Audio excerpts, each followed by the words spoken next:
The cancer survival rate, as this chart shows, is pretty low for those who take traditional treatment.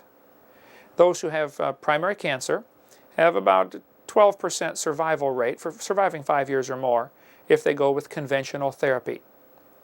If they go with nutritional therapy, there's an 80% survival rate. So I think we're treating this disease, cancer, from a totally wrong perspective here in this country. Here they are looking for a way to cut it out or burn it out or blast it out, or, man, give the body what it needs to rebuild. Give it some nutrition. If your car is low on a product like oil or brake fluid or something else, there'll be a deficiency sign, and then there'll be a full-blown problem if you don't fix it. Your body will give you an early warning sign when you're low in a vitamin. If you don't fix it, it'll give you a disease. If you still don't fix it, you'll die. A lot of people died. 1 million sailors died of scurvy, and it could have been fixed by a vitamin. Now, when somebody says, I take vitamins, I right away ask them, what kind do you take? And they will typically give me the name of a company, One A Day or Fred Flintstone or something like that. I say, no, I don't mean what brand, what kind. Because there are 3 different kinds of food supplements, or vitamins as they're called. There are synthetic vitamins, there are natural vitamins, and there are live vitamins. A good way to explain this is if you wanted to fill up your church for a meeting, you can go to the store and pick out all the mannequins, the dummies, out of the windows, dress them up, bring them to church, set them in the pew. Church is full, and they look real, but they're synthetic. They're fake. They won't tithe. They won't sing. They just help fill the church. Many vitamins that people take, that they buy at the store, are synthetic. They're fake. They're man's attempt in the laboratory to do what God did in the real world. They're not going to do you much good. The second type of vitamin is natural vitamins. Again, if you want to fill your church, you can go to the mortuary and get 50 bodies and dress them up in suits and set them in the pew. They don't sing. They don't tithe. They just raise a stink after a while. What you have done, though, you have filled your church with 100% natural bodies, but they're dead. A lot of vitamins that people take are 100% natural, but they're dead because of the way they were processed. And it's an easy test you can do at home on your own. Get some corn. If you're going to plant corn in your garden, take the seeds, divide them into 2 piles. Take pile A and cook it. Then go plant it. Take pile B and just plant it. You'll find the seeds from pile A do not grow because they've been destroyed in the cooking. Now, under the microscope, they probably would still look nearly identical.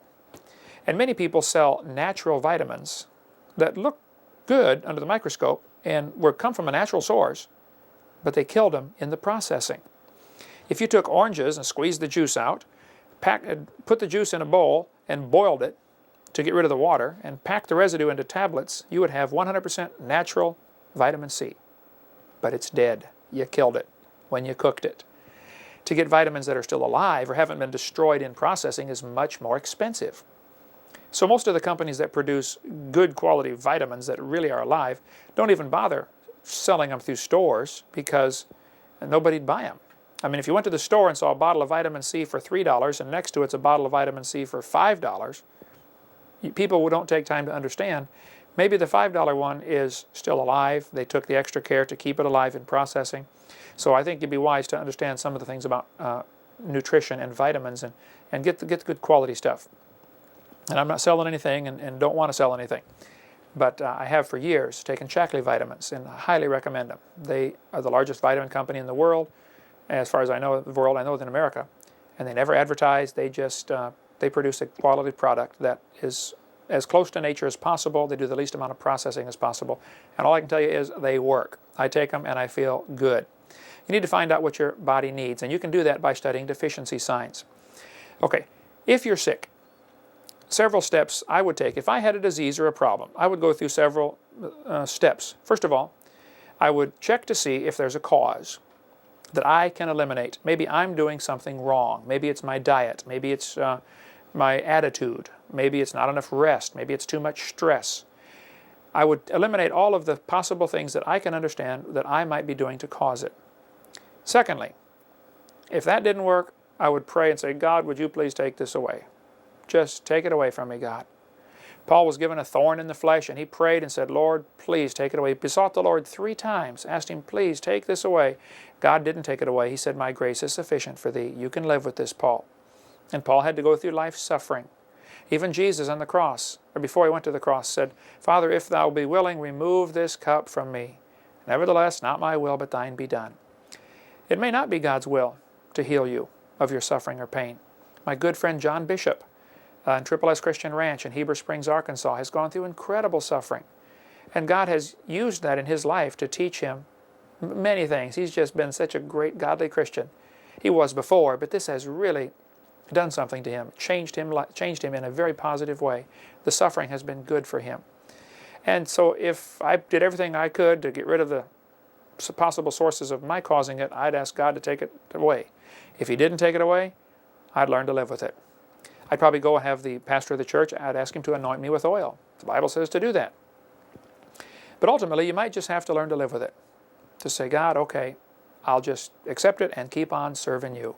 Job, after all the problems he went through, said, Lord, I don't understand all this, but even if you slay me, I'm still going to serve you. I'm going to serve you no matter what you do to me, God. And so if you're suffering in this world and you've eliminated all the causes and you're still suffering and you prayed and they anointed you with oil, well then live with it. Keep serving God. Don't get angry about it. Because what can happen is we often get confidence in the flesh. The Bible says don't have any confidence in the flesh. Philippians chapter 3. Paul said have no confidence in the flesh. Now, in 3 John, we were told, I want you to prosper. I want you to be in health. And I think you'd be wise to understand your body and try to do what you can to be healthy. As the population of this world grows and grows and grows, it's harder and harder to feed everybody and clothe everybody and house everybody. And it's getting a little tougher these days to maintain good health and get good food supply. But I think if it's God's will most of the time for us to prosper and be in health. If you do all these things and you get good health, use it for God. I see some people, I saw a guy sitting on a tailgate of his truck one day. I was out knocking on doors, witnessing, inviting people to church, and he was sitting there on the tailgate of his truck, a massive, muscular guy. And you could tell something was bothering him, and I said, Sir, what's the problem? He said, well, my wife is leaving me. I said, why? He said, well, she says I don't spend enough time with her. I said, well, sir, let me ask you a question. How much time do you spend working out at the gym? He said, 3 hours a day. And it showed. I mean, he was muscular. But he lost his wife. That's not worth it. My preacher preached a whole year of sermons one time. Every sermon had the same title, different message, but tremendous messages. The title of his sermon was, They Got What They Wanted, but They Lost What They Had. Adam wanted that fruit off the tree. He got it, but he lost what he had.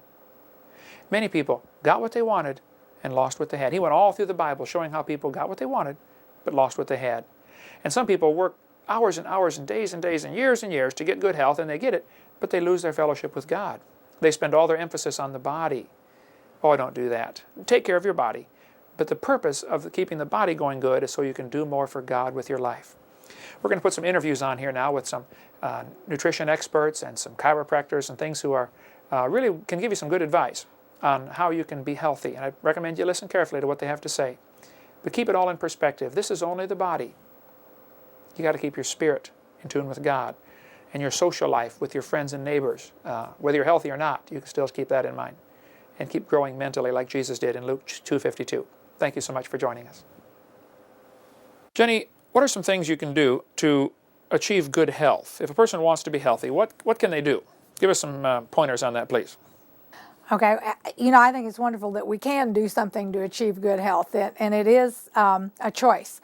We can do something to change the way we feel, and the steps are really simple and logical. And basically there are 3. First is to have a good positive attitude and to learn to control and minimize stress, because stress is a major cause of disease and a major factor in illness. And the Bible says it pretty simply, do not be anxious about anything. It's a challenge, but we can do that. Secondly, of course, exercise is critical, adequate exercise and adequate rest along with it, especially the rest for children. Sometimes we expect our children to be healthy and they don't get enough sleep. And then the third is to make sure you do get proper nutrition. In the area of nutrition, the Bible speaks often and specifically about diet. God gave His people in Leviticus some pretty specific, precise, in fact, incredibly precise laws and rules regulating diet and cleanliness. And in Daniel, the 4 Hebrew children refused the king's rich food and had a diet of just vegetables and water, if I remember correctly, and really thrived. And I think God expects us to maintain our health by feeding our bodies appropriately. And to me, it's strange that we spend more time thinking about what we put on our bodies most of the time than what we put in our bodies. And we expect our bodies to function at full performance, sometimes with no more than a coffee and donut or a diet soda for breakfast, and many people skip meals totally and expect to think correctly and to be able to function properly. You wouldn't expect your car to run without gas, and you wouldn't, or proper maintenance with it. And I believe God could have made our bodies that would function forever without any fuel, but He didn't do that. And He set up some specific laws that have cause and effect, the sum of which we call the science of nutrition. And if we ignore those laws, we reap the consequences, usually in illness and poor health, disease, even premature death. Are there some basic rules we can follow in order to be healthy or understand what our body needs as far as nutrition goes and things like that? Yes, there are, and you don't have to be an expert to do it either. Again, they're simple, and the first one is to eat foods as natural, or choose foods as close to natural as possible. And we do have a choice when we go grocery shopping. We can either choose God-made foods or man-made foods, and it's pretty easy to tell the difference. The God-made foods were once alive. They either grew in the soil, or they swam in the ocean, or they walked on hoof or flew by wing, and they're usually available in the produce sections or in the meat sections, the dairy section. The man-made food are in boxes and bags throughout the center of the grocery store aisle. And an example would be a baked potato versus a boxed potato. So, you know, people will think, okay, when I choose my food, is it as natural or as close to natural as it could possibly be?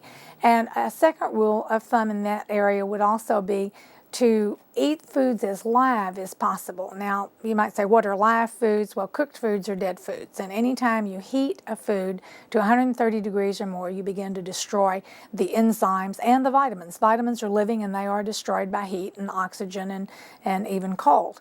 And so it's important every nutritionist agrees that you should eat from 1/3 to 2/3, or from 1/2 to 2/3 of your diet in its raw, original form. And then also you should eat foods as whole as possible. A good example of that would be an orange rather than orange juice or reconstituted orange juice. So think natural, live, and whole. Good health is not just a matter of what we get, but it's also a matter of what we don't get. So it's important in choosing our foods to avoid the poisons, not only in food, but in the water and the air too. And in foods, it's important to read labels, and there are probably more than 30,000, maybe 300,000 chemicals in foods, and most of them have not been tested for toxicity. In fact, recent research shows that things we find commonly in food, like monosodium glutamate, nitrates, nitrites, even aspartame, are responsible for causing some pretty serious health effects right now. And in the area of water, we're supposed to drink 1/2 our body weight in ounces of water. In other words, if you weigh 100 pounds, drink 50 ounces of water per day, but it needs to be pure water, because there's so many chemicals in water today that to have good health, you have to have the water, but it needs to be good water. And as far as air, there's not a lot you can do to control the air you breathe, but inside your homes you can, by using household products that aren't full of chemicals and toxins, and there are ways that you can cut down on that too. And then the third rule in that area is to make sure that we do get the proper, get nutrition in proper amount. Can taking supplements, vitamin supplements, reduce the incidence of illness in the human body? It sure can. In fact, the USDA published a study that said if every single person in the United States would just make sure they get the recommended daily allowance, now called the daily values of essential nutrients, we could change our health picture and reduce heart disease by 25%, 50% fewer infant and maternal deaths, 50% reduction in arthritis, 50% avoided or improved cases of diabetes, a 75% reduction in osteoporosis, an 80% reduction in obesity, just to name a few. And again, this is from the U.S. Department of Agriculture. And it's an old report. I would guess if they did that study again, that they would have a significant reduction in cancer and some of the other diseases that are plaguing our nation today.